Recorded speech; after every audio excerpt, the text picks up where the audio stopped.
আসসালামু আলাইকুম রহমতুল্লাহি ওবরকাতুহ। সম্মানিত দর্শক, আওয়ামী লীগের পলাতক অনেক নেতৃবৃন্দ তারা সামাজিক মাধ্যমে এসে নানা রকম মন্তব্য করছেন এবং বিভিন্ন যারা বিদেশি বা প্রবাসী ইউটিউবার রয়েছেন। বিদেশি বললাম যে দেশের বাইরে থেকে অনেকেই ইউটিউব পরিচালনা করেন, বিদেশি ইউটিউবার। তাদের সঙ্গে আবার বাংলাদেশি লোকজন বাংলা ভাষায় দেশের বাইরে থেকে যারা কন্টেন্ট তৈরি করেন তাদের অনেকের সঙ্গে সেই পলাতক অনেক আওয়ামী লীগ যারা নেতৃবৃন্দ তারা বক্তব্য দিচ্ছেন, সাক্ষাৎকার দিচ্ছেন। দ্বিতীয়ত, আওয়ামী লীগ সভানেত্রী সাবেক প্রধানমন্ত্রী শেখ হাসিনা তার যে কিছু টেলিফোনের সংলাপ এবং কথাবার্তা, এগুলো রীতিমতো ভাইরাল হয়ে যাচ্ছে এবং পুরো বাংলাদেশের পরিবেশ এবং পরিস্থিতি অস্থির থেকে অস্থিরতার দিকে নিয়ে যাচ্ছে। এখন বাইরে যারা গেছেন, নিরাপদে পালিয়ে গেছেন বা সেখানে গিয়ে তারা রাজার হালে আছেন, তারা সহ তাদের যারা অলিগার শ্রেণী, দেশের হাজার হাজার কোটি টাকা সিঙ্গাপুর, মালয়েশিয়া, তারপর আমেরিকা, কানাডা থেকে শুরু করে দুবাই, সব জায়গাতে তারা ছড়িয়ে ছিটিয়ে আছেন। এবং একটা ভিডিওতে দেখলাম যে অনেকগুলো পলাতক আওয়ামী লীগ নেতা তারা হাফ প্যান্ট পরে মনের আনন্দে গান গাইছেন। এ দৃশ্য বাংলাদেশে যারা আওয়ামী লীগ করেন তাদের জন্য যে কতটা বেদনার, কিংবা এই সময়টিতে যারা হাতে পায়ে ধরে বিএনপির সঙ্গে সমন্বয়কদের সঙ্গে সমন্বয় করে কোনো মতে বেঁচে থাকার চেষ্টা করছেন, তাদের কাছে যে কতটা বেদনার, কতটা অবমাননাকর, এটি ভাষায় প্রকাশ করা যাবে না। অন্যদিকে যারা সাধারণ মানুষ তারা আওয়ামী লীগের এই সকল কথাবার্তা শুনে, পলাতক নেতৃবৃন্দের কথাবার্তা শুনে তারা রীতিমতো চরম বিক্ষুব্ধ, অনেক আতঙ্কিত। যারা একটু ভয় পান সহজে তারা খুবই আতঙ্কিত এবং আওয়ামী লীগের যারা প্রতিপক্ষ রয়েছেন তারা নিঃসন্দেহে আনন্দিত। এই কারণে যে নেতৃবৃন্দ যে সকল কথাবার্তা বলছেন তাদের সব কথাবার্তার মধ্যে যে বিষয়গুলো ফুটে উঠেছে তাতে মনে হচ্ছে যে আওয়ামী লীগ এরকম একটা দল, যে দলটি বিগত দিনে কোনো ভুল করেননি। যেমন ধরুন ছাত্রলীগের সভাপতি জনাব সাদ্দাম, তো তার কতগুলো বক্তব্য, এটি এখন নিষিদ্ধ সংগঠন। তো তিনি তার বক্তব্যে প্রথমে বলছেন প্রধানমন্ত্রী শেখ হাসিনা, মানে শেখ হাসিনা বর্তমানের প্রধানমন্ত্রী। তারপরে তিনি তাকে বলছেন দেশরত্ন শেখ হাসিনা। তো এই জিনিসগুলো সময়ের সঙ্গে সঙ্গে আসলে এটাকে যাকে বলা হয় মানুষের হৃদয় জয় করার জন্য বা মানুষের কাছে নিজেদের যে বিষয়াদি তুলে ধরার জন্য এই ধরনের ল্যাঙ্গুয়েজ কোনো অবস্থাতেই গ্রহণীয় নয়। তারপর তিনি যেটি বলার চেষ্টা করছেন, অর্থাৎ যতদিন তারা ক্ষমতায় ছিলেন সেই ক্ষমতায় থাকাকালীন অবস্থায় তাদের যে কণ্ঠস্বর ছিল, যেভাবে রাজু ভাস্কর্যের সামনে দাঁড়িয়ে, তারপর রাজু চত্বরে দাঁড়িয়ে, মধুর ক্যান্টিনে দাঁড়িয়ে, বঙ্গবন্ধু এভিনিউতে দাঁড়িয়ে এই সাদ্দাম সাহেবরা বা তাদের যারা সহযোগী তারা যে বলিষ্ঠতা নিয়ে জনগণকে ভয় দেখাতেন, এখন সেই বিভিন্ন টেলিভিশনের স্ক্রিনে বা মোবাইলের স্ক্রিনে, ইউটিউবের মাধ্যমে তারা ঠিক সেই আগের গতিটাই বজায় রেখেছেন। তারা বলার চেষ্টা করছেন যে আওয়ামী লীগ একটি নির্বাচিত সরকারের প্রতিনিধিত্ব করছিল, মানে 2018 সনে, 2024 সনে এবং 2014 সনে যে নির্বাচন হয়েছে, যে নির্বাচনের বেদনার কারণে এখন পর্যন্ত মানুষ হাহাকার করছে এবং আজকের বাংলাদেশের যত অরাজকতা এবং যত অব্যবস্থাপনা, যত অস্থিরতা, এর সব কিছুর মূলে রয়েছে তিনটি নির্বাচন: 2014 সনের নির্বাচন, 2018 সনের নির্বাচন এবং 2024 সনের নির্বাচন। এক। দ্বিতীয়ত হলো যে আওয়ামী লীগের দমন এবং পীড়নের ফলে আওয়ামী লীগের ভিতরে কোনো নেতৃত্ব তৈরি হয়নি। যারা তৈরি হয়েছে তারা সবার আগে পালিয়ে গেছেন। আর যারা পালাতে পারেনি তারা জেলখানাতে।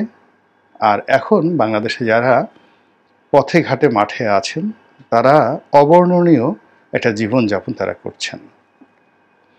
এর কারণ হলো আওয়ামী লীগ তার নিজেদের মধ্যে হাইব্রিড, কাউয়া, অযোগ্য, অপদার্থ, এরপরে অন্য দল থেকে ভোল পাল্টে যারা আওয়ামী লীগ হওয়ার চেষ্টা করেছে।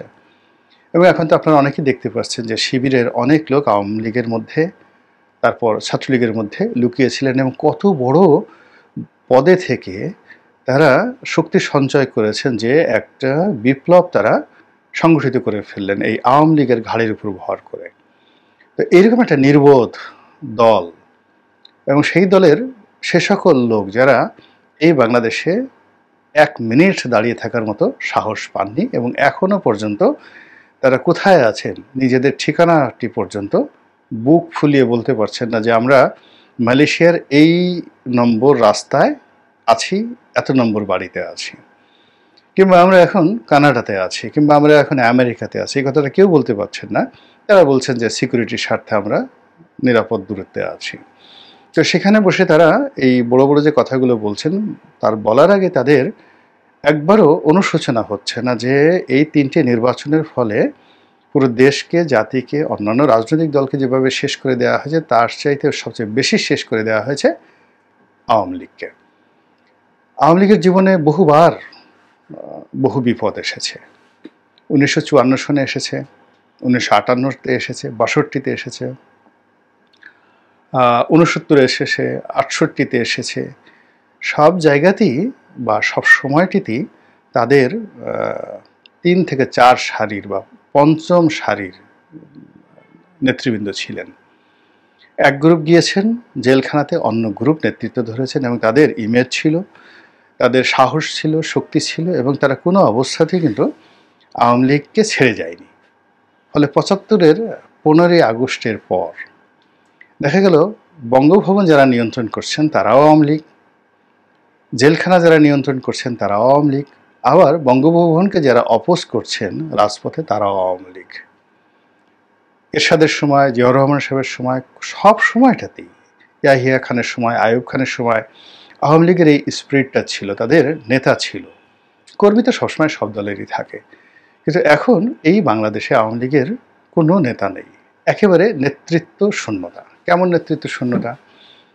আওয়ামী লীগের এক বড় নেতা বাংলাদেশেই পালিয়ে আছেন, আমাকে টেলিফোন করলেন।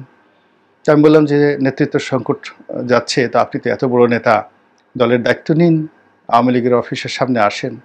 তিনি বললেন আমি মরে গেলেও পারবো না, এবং আমার পরিবার আমাকে চাপ দিচ্ছে যে জীবনেও আর রাজনীতি করা যাবে না। এর কারণ হলো তাদের বক্তব্য, তুমি এত বড় নেতা ছিলা, দলের বিপদে বিভিন্ন সময় কাজকর্ম করেছ, দলের 15টি বছর সুসময়ে তো তুমি 15 পয়সা পাওনি, এখন তোমাকে কেন পালিয়ে থাকতে হবে? এই যে তার ছেলেমেয়ে যে কথাগুলো বলছে, বলার পর তিনি রাজনীতির প্রতি আগ্রহ হারিয়ে ফেলেছেন।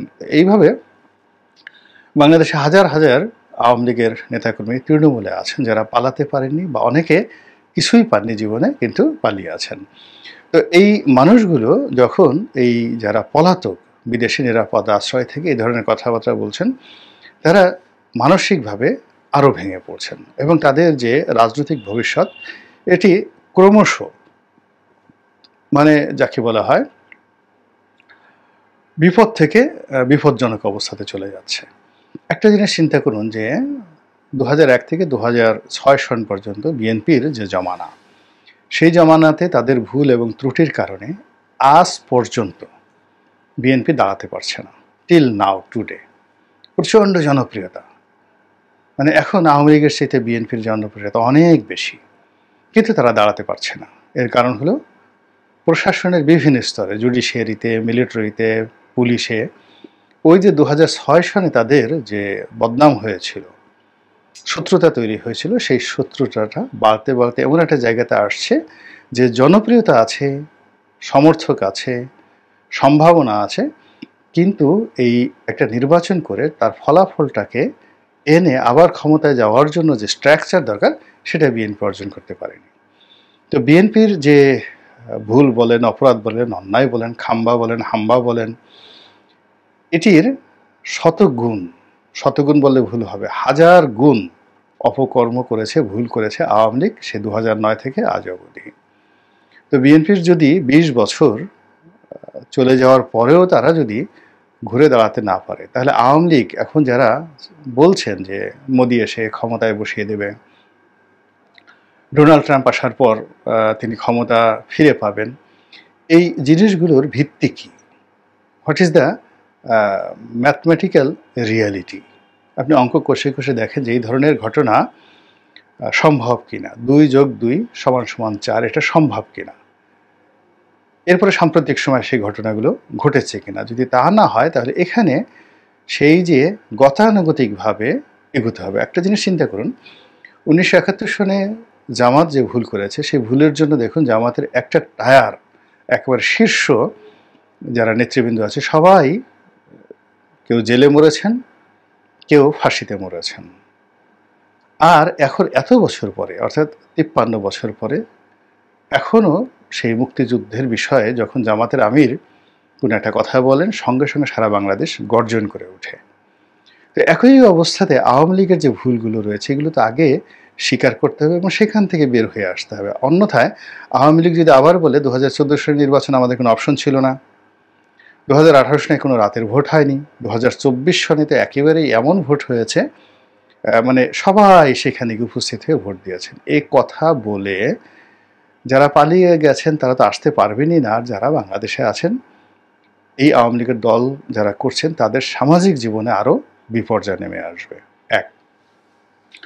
2 নম্বর হলো যে আওয়ামী লীগ এখন যে পর্যায়ে পৌঁছে গিয়েছে তার হাতে দুটো অপশন আছে অনলি।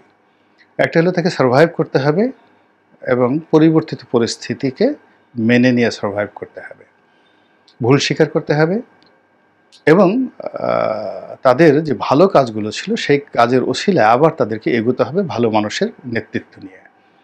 পুরনো যারা কারাপ্টেড লোক, যারা অ্যাবান্ডেন্ট হয়ে গিয়েছেন, যারা পরাজিত হয়েছেন, যারা পালিয়ে গিয়েছেন, এই বাংলাতে তারা আবার ফিরে এসে নেতৃত্বে বসবেন। এটি আমার কাছে মনে হচ্ছে যে সুয়ের পেছন দিয়ে যদি একটা উট ঢুকতে পারে সেটা যেভাবে অসম্ভব তদ্রূপ অসম্ভব। ফলে এই বাংলায় এখনও যারা পালাননি, এই বাংলাতে যারা রয়েছেন, হাজার হাজার আওয়ামী লীগের নেতাকর্মী রয়েছেন যারা মন্ত্রী এমপি হওয়ার উপযুক্ত এবং হয়েছেন, কিন্তু তাদের বিরুদ্ধে কোনো অভিযোগ নাই। তো সেই মানুষগুলো যদি রাজনৈতিক নেতৃত্বে আসে, আমি জাস্ট বলি কয়েকজনের কথা চিন্তা করুন। যেমন সাবের হোসেন চৌধুরী সাহেব আছেন, তারপরে ওই যে সাবেক পরিকল্পনা মন্ত্রী ছিলেন মান্নান সাহেব আছেন, তারপরে মেহেরপুরের আরেকজন অধ্যাপক মান্নান সাহেব আছেন, তারপরে ওই যে উত্তরবঙ্গের একজন আছেন শহীদুজ্জামান সরকার, ওনাকে তো মন্ত্রী বানানো হয়েছিল। তারপর সেলিনা হায়াত আইভি আছেন, তুফাইল সাহেব এখনও জীবিত আছেন, জনাব তুফাইল আহমেদ এখনও জীবিত আছেন। তো যারা মূলত এইরকম, আমি আওয়ামী লীগের সারা বাংলাদেশের জেলা পর্যায়ের অনেক বড় বড় নেতা আছেন যাদের বিরুদ্ধে কোনো অভিযোগ নাই এবং এখন এই সমাজে তারা চলতে পারেন। ওই যে মেজর রফিকুল ইসলাম বীর উত্তম, চাঁদপুরে সেই বিখ্যাত রফিকুল ইসলাম বীর উত্তম, তিনি এখনও জীবিত আছেন, এই শহরে ঘোরাফেরা করছেন। অর্থাৎ এই মানুষগুলো, আপনি যদি এরকম 100 জন মানুষ, সাবেক রাষ্ট্রপতি আব্দুল হামিদ সাহেব আছেন, তো এই মানুষগুলোকে যদি আপনি রাস্তা দাঁড়া করেন, অন্ততপক্ষে 100 জন মানুষ আপনি এরকম প্রেজেন্টেবল পাবেন যাদের সমপর্যায়ের পলিটিক্যালি, সোশ্যালি, তারপরে আরও 100টা যদি গুণাবলী ধরেন, তাদের সমপর্যায়ের রাজনীতিবিদ এখনও অন্য দলগুলোতে নেই, তো কেন এই সমস্ত লোককে বাদ দিয়ে সাদ্দামের কথা আওয়ামী লীগের লোকজন শুনবেন? কেন জাহাঙ্গীর কবির নানক সাহেবের কথা শুনবেন? কেন মুফাজ্জল হোসেন চৌধুরী মায়ের কথা শুনবেন? কেন সেই বাহাউদ্দিন নাসিম সাহেবের কথা শুনবেন? কেন ওবায়দুল কাদের সাহেবের কথা শুনবেন? এই জিনিসগুলো আওয়ামী লীগের যারা শীর্ষ নেতৃত্ব আছেন তাদেরকে বুঝতে হবে। এখানে সাবেক প্রধানমন্ত্রী শেখ হাসিনা, তার বিশাল অবদান এবং তার একটা সময় ছিল, এখন তিনি সেই সময়টাতে অনেক কিছু করেছেন দলের জন্য, দেশের জন্য, কিন্তু বাস্তবতা হলো জীবনের একটা পর্যায়ে এসে শুধু পরাজিত হতে হয়। মোহাম্মদ আলী ক্লে, তাকে পরাজিত হতে হয়েছে। মাইক টাইসন দেখেন পরাজিত হলো, এরপরে মাহাতির মোহাম্মদ পরাজিত হলেন, তারপরে মাহাতির মোহাম্মদ তো সর্বশেষ তার জামানত বাজেয়াপ্ত হলো নির্বাচনে। একটা সার্টেন পিরিয়ড পরে আসলে হাল ছেড়ে দিতে হয়। এখানে বঙ্গবন্ধু কন্যার যে এখন বাস্তব অবস্থায় তাকে আপনি একটা এলিমেন্ট হিসেবে ব্যবহার করতে পারেন, স্ট্যাচু হিসেবে ব্যবহার করতে পারেন, তারপরে তাকে একটা ঐক্যের প্রতীক হিসেবে ব্যবহার করতে পারেন, but as a operational head এই মুহূর্তে কোনো অবস্থাতেই ভায়াবল না, কোনো অবস্থাতেই ভায়াবল না। তারপরে তার যে দুজন সন্তান আছেন, পুতুল আছেন, জয় আছেন, তাদের অনেক গুণাবলী আছে, অনেক লেখাপড়া আছে, কিন্তু যেটি নেই সেটি হলো রাজনীতি করার মতো যোগ্যতা, মানসিকতা এবং এই রাজনীতির অভিজ্ঞতা। এর তিনটার একটাও নেই। তো কাজেই আওয়ামী লীগকে তার যে হারানো ঐতিহ্য, অর্থাৎ আওয়ামী লীগ একটি কর্মী বান্ধব দল, একটি কর্মী বান্ধব সমর্থক বান্ধব দল, চমৎকারভাবে এদের সংগঠন করার অভিজ্ঞতা আছে এবং এই সংগঠনের মধ্যে এমন সব যোগ্যতম লোক লুকিয়ে আছে। আওয়ামী লীগের উপজেলা পর্যায়ে অনেক নেতা আছেন, যেটি অনেক দলের জাতীয় নেতার চাইতেও, যাকে বলা হয় তাদের কথা বলার, বক্তব্য দেওয়ার, তারপর শেষে মব কন্ট্রোল করার, নেতৃত্ব দেওয়ার যোগ্যতা রয়েছে। উপজেলা পর্যায়ের অনেক নেতা রয়েছেন এবং আওয়ামী লীগের বিভিন্ন যে সম্মেলনগুলো হতো, সেই সম্মেলনে কেন্দ্রীয় নেতারা যা বক্তব্য দিতেন তার চেয়ে জেলা পর্যায়ের অনেক নেতা, উপজেলা পর্যায়ে তাদের যে নেতা, তারা এসে যে বক্তব্য দিতেন, মানুষ মন্ত্রমুগ্ধের মতো তাদের সেই বক্তব্য শুনতেন। যেমন এই যে গাজীপুরের আজমতুল্লাহ সাহেবের কথা চিন্তা করেন। এখন আজমতুল্লাহ সাহেবের অবস্থা এখন কোথায় আছেন, কেমন অবস্থান আমি বলতে পারি না, কিন্তু তার যোগ্যতা সম্পর্কে আপনাদের কয়জনের ধারণা আছে? কিংবা ধরুন গাজীপুরের আরও একজন নেতা আছেন, আখতারুজ্জামান সাহেব, সেই যে ভিপি, ডাকসুর ভিপি আখতারুজ্জামান সাহেব। এখন এই লোকগুলোকে বিভিন্ন সময় অপদস্থ করা হয়েছে, বঞ্চিত করা হয়েছে, কিন্তু তারা নেতৃত্ব দেওয়ার ক্ষমতা রাখেন এবং এখন যারা বলছেন তাদের সাথে অনেক অনেক বেশি। এমনকি ছাত্রলীগের মধ্যেও তো অনেক অনেক ভালো নেতা আছেন, অনেক অনেক ভালো নেতা আছেন যারা একসময় যাদের কথায় সারা দেশ চলত, এরকম অনেক ভালো নেতা আছেন। তো এই বিষয়গুলোর দিকে নজরে না নিয়ে যারা বিতর্কিত হয়ে পড়েছেন, যারা ভুল করেছেন, যারা পরাজিত হয়েছেন, আবার তারা ঘুরে ফিরে সামনের দিকে এসে আসলে এই জাতিকে কেন তারা আবার অস্থির করছেন এবং আওয়ামী লীগকে কেন বিপদে ফেলছেন, আমি এটা বুঝতে পারি না। আল্লাহ আমাদের সবাইকে হেদায়েত দান করুন এবং হেফাজত করুন। আসসালামু আলাইকুম ওয়া রাহমাতুল্লাহি ওয়া বারাকাতুহু।